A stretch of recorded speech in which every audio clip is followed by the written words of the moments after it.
Syederalun viral sebuah video di media sosial, seorang siswa sekolah menengah atas melawan dan menantang gurunya di depan kelas.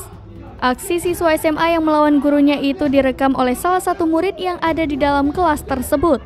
Rekaman siswa SMA yang melawan gurunya itu kemudian viral dan beredar di berbagai platform media sosial termasuk Instagram @fakta.indo. Berdasarkan keterangan yang beredar, hingga saat ini belum diketahui apa penyebab dari siswa SMA tersebut hingga berani melawan serta menantang gurunya itu. Mengutip tribunmedan.com, video tersebut memperlihatkan suasana kelas yang tampak ramai. Pada video yang berdurasi sekitar 30 detik itu tampak seorang siswa laki-laki tengah membentak gurunya di depan kelas dengan disaksikan oleh banyak siswa lainnya. Tak hanya membentak, siswa itu juga menantang gurunya bahkan berani menunjuk-nunjuk gurunya tersebut. Terlihat dalam video tersebut, guru laki-laki yang mengenakan kemeja merah serta kacamata itu tampak diam. Meski ditahan oleh teman-temannya, siswa tersebut tampak marah-marah sambil meluapkan emosinya.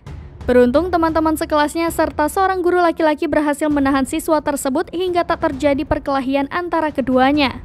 Guru yang menjadi korban amarah siswanya itu tak sedikit pun memberikan perlawanan. Hingga saat ini belum diketahui pasti apa yang menjadi penyebab marahnya siswa ini hingga berani membentak gurunya. Video seorang siswa laki-laki tengah membentak gurunya di depan kelas itu kemudian mendapat beragam reaksi dan komentar yang beragam dari warganet. Tak sedikit dari mereka yang menyayangkan perilaku siswa tersebut, mengingat guru merupakan seorang yang patut dihormati dan dihargai.